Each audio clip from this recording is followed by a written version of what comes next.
La situation entre le Bénin et le Niger demeure une intrigue. Il y a environ une semaine, je crois, les autorités nigériennes nous ont saisis par écrit pour solliciter la tenue d'une réunion du comité interétatique de suivi du pipeline pétrolier.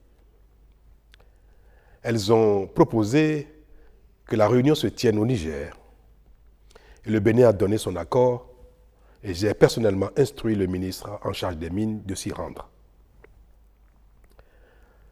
Il s'y est donc rendu le lundi dernier et les trois parties, c'est-à-dire le Bénin, le Niger et la société chinoise WAPCO, se sont retrouvés à Niamey pour évoquer les voies de mise en œuvre normale du contrat de transit du pétrole nigérien par le Bénin.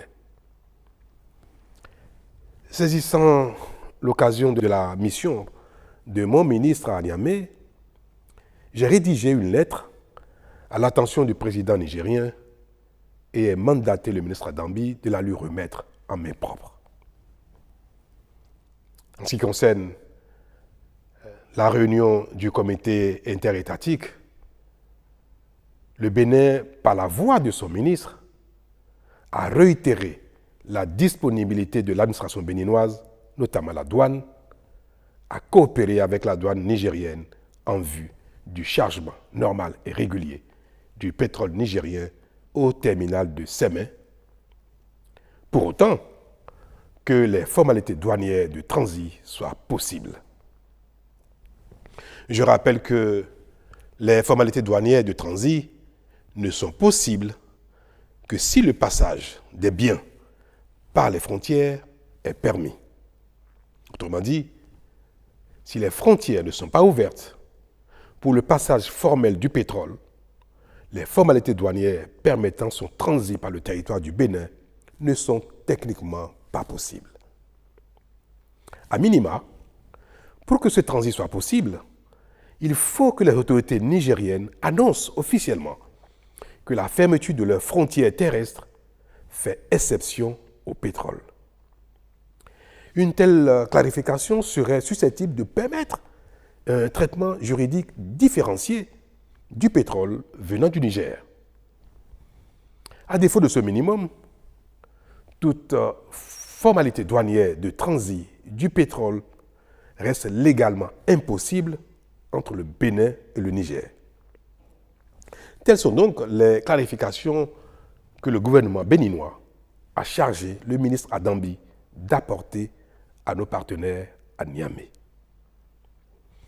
Mais selon le compte rendu qu'il m'a fait hier à son retour, le ministre Adambi, il ressort que la partie nigérienne présente à la dite rencontre n'a apporté aucune réponse à nos préoccupations et attend ou attendrait de recevoir les instructions de ses plus hautes autorités.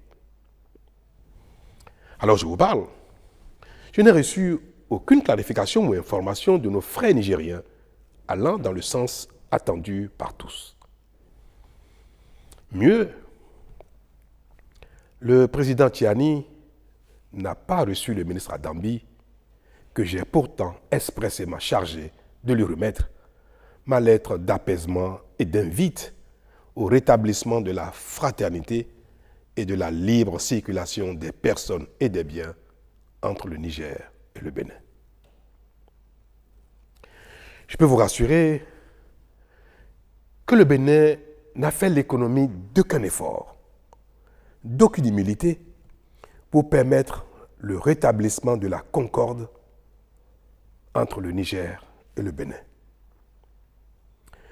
Et de manière plus concrète, s'agissant des deux points qui ont été évoqués à Niamey, en l'occurrence, les équipements complémentaires du pipeline amenés par le partenaire chinois et en attente au port de Cotonou pour être acheminés au Niger, je veux réaffirmer que le Bénin reste disponible à accorder toutes les facilités possibles à la société WAPCO pour l'acheminement effectif des 10 équipements sur le Niger. Quant au chargement du pétrole au terminal de Sémé, je suis particulièrement peiné d'observer les déconvenues que subit le partenaire chinois du fait de l'impossibilité d'opérer le chargement du pétrole en raison du défaut des formalités douanières. Je fais le tour du monde pour prier les uns les autres de venir investir en Afrique, au Bénin.